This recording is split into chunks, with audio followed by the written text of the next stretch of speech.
Kahapon mga kaparokya ay binahagi natin ang TV ratings na lumabas nitong nagdaang Sabado at Lunes, August 17 at August 19. At ngayon naman po ay ibabahagi ko ang TV ratings na inilabas ng AGB Notam Nielsen Philippines para naman po sa araw ng Martes, August 20. Mga kaparokya, ngayon po ay araw ng Sabado, August 24.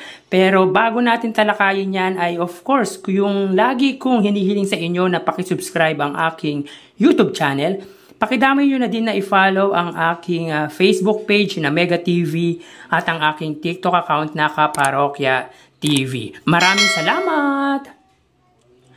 So yun nga mga kaparokya, tila parang isang kanta ng Zex Bomb Dancer na spaghetti ang ratings ng It's Showtime dahil patuloy ito sa pagbaba kung saan from 9.4% TV ratings, which is ito na yung pinakamataas ng It's Showtime, ay bumaba ito sa 6.6% TV ratings, which is ito naman po ang pinakamababa na TV ratings na nakuha buhat nang lumipat ito sa main TV network ng kapuso na GMA Network. Well, hindi natin pwedeng sabihin na mababa ang ratings ng Eat Bulaga dahil para sa akin ay steady ito sa ratings na 3.5% pataas, which is yan naman talaga ang regular ratings nito noon pa man kahit wala pa ang It's Showtime sa main channel ng kapuso na GMA Network. Nasa GTV pa lang ang It's Showtime, ayan na po talaga ang nakukuhang TV ratings ng Eat Bulaga. At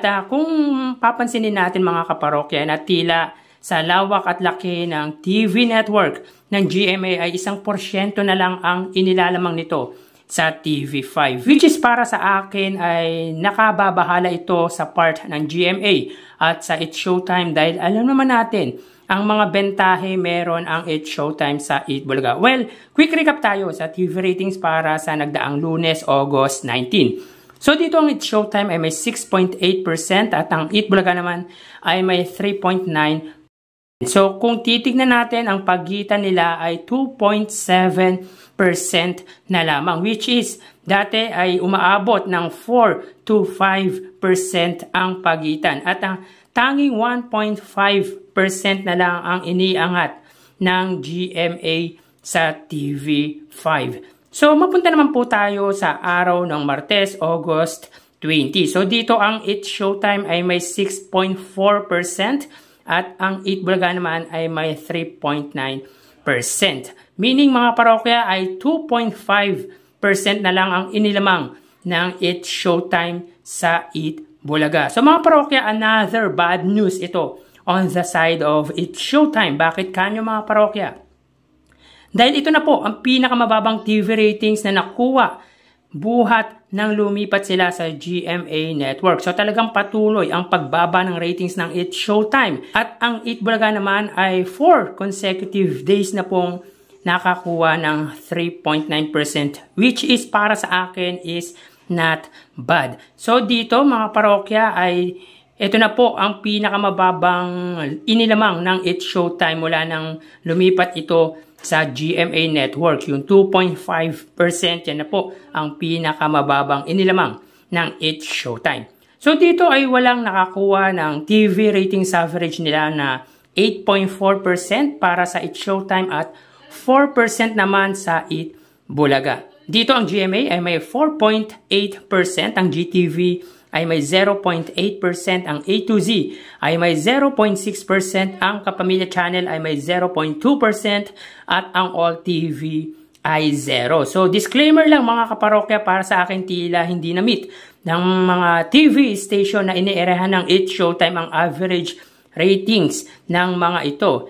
At ito ay 6% para sa GMA, 1% sa GTV, 1% sa A to Z, 0.3% para sa Kapamilya Channel at 0.1% sa All TV. At ang total niyan mga kaparokya ay 8.4% TV ratings. Yan po ang TV ratings average ng It's Showtime.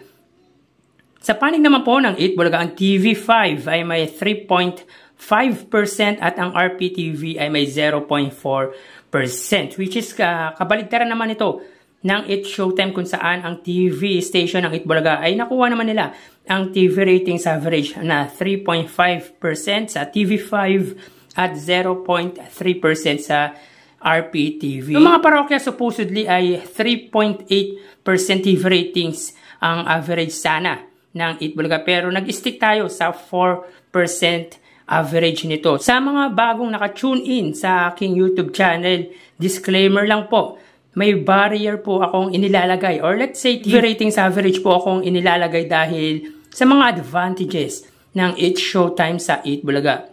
The first one is yung TV station. Hindi naman alintana na 5 istasyon ang iniirahan ng It's Showtime at 2 lang sa Itbulaga. Ang pangalawa mga parokya, yung signal, yung reach and signal courtesy of GMA Network. Alam naman natin na limited lang ang naaabot at mahina ang signal ng TV5, kung kaya ito ang naging bentahe ng GMA sa kapatid network sa lahat ng programa ng GMA Network. Yung guests, kasi alam naman natin mga parokya, halos lahat ng artista ay talent ng GMA at ABS-CBN. And lastly, yung solid viewers ng ABS-CBN at GMA Network. So kung titignan natin ang pagitan ng main TV network ng dalawang noontime show ay 1.3% na lang ang iniangat ng GMA sa TV5.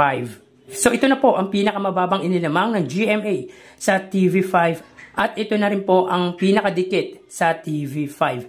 So talagang patuloy ang pagbaba ng ratings ng It's Showtime at GMA, which is para sa akin ay nakababahala ito dahil ang GMA ang pinakamalaking TV network dito sa bansa at yung viewers nito ay pinagsamang ABS-CBN at GMA Network.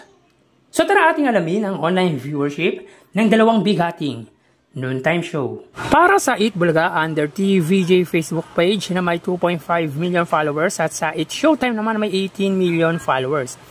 So as of 12:55 PM, may kita po natin dito na ang It's Showtime po ay may kasalukuyang segment na especially for you, samantalang ang Itbulaga naman po ay may segment na Gimme 5. So dito mga kaparokya, ang It's Showtime po ay may 11.2 thousand live viewers at ang Itbulaga naman po ay may 6.9 thousand live viewers. So again, as of 12:55 PM, ang It's Showtime ay may 11,200 live viewers at ang Itbulaga naman po ay may 6,900 live viewers.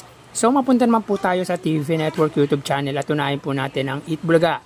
Under po yan sa TV5 Philippines na may kasalukuyang subscribers na 1.97 million at para naman po sa Itbulaga at para naman po sa It's Showtime, under po yan sa GMA Network YouTube channel na may 36.2 million subscribers. So as of 12:56 PM, may kita po natin dito na ang It's Showtime po under GMA ay may 14,000 viewers. Ang Itbulaga naman po under TV5 ay may 45,000 live viewers. So again, as of 12:56 PM, ang It's Showtime under GMA ay may 14,000 viewers at ang Itbulaga naman po under TV5 ay may 45,000 live viewers. So mapunta naman po tayo sa main YouTube channel ng dalawang noontime show at para po sa It's Showtime under ABS-CBN, It's Showtime na may 2.34 million subscribers at para naman po sa Itbulaga under Itbulaga TVJ YouTube channel na may 1.09 million subscribers. So as of 12:57 PM, ang It's Showtime sila po ay may 82,000 viewers. Ang Itbulaga naman po ay may 92,000 live viewers. So again, as of 12:57 PM, ang It's Showtime sila ay may 82,000 viewers at ang Itbulaga naman po ay may 92,000 live viewers. So bali, ang total na nakuha ng dalawang noontime show ay mga kaparokya, bago natin ibigay ang total live viewers ng dalawang noontime show, ay humiling ako sa inyo na pakisubscribe ang aking YouTube channel. Pakiclick ang bell icon para una kayong manotify sa mga bagong video na ilalabas ko. At pakidamay nyo na din na i-follow ang aking Facebook page na Mega TV at ang aking TikTok account na Kaparokya TV. Maraming salamat! So, bali, ang total na nakuha ng It's Showtime ay 107,000 live viewers. 11,000 para sa kanilang Facebook Live, 40,000 para sa kanilang TV Network YouTube channel, at 82,000 para sa kanilang main YouTube channel. At para naman po sa Eat Bulaga, sila po ay nakakuha ng total na 144,000 live viewers. 7,000 para sa kanilang Facebook Live, 45,000 para sa kanilang TV Network YouTube channel, at 92,000 para sa kanilang main YouTube channel. So again, ang It's Showtime ay may 107,000 viewers at ang Eat Bulaga naman po ay may 144,000 live viewers. Ang segment po ng It's Showtime ay Especially For You at ang Eat Bulaga naman po ay Gimme 5. So yan po ang lumalabas sa kanilang online viewership as of 12:59 PM at mamaya magbabalik po tayo sa ikalawang bahagi ng ating online views update ng dalawang noontime show. Magpapaalam po muna ako. Mag-ingat po tayo mga kaparokya. Thank you and God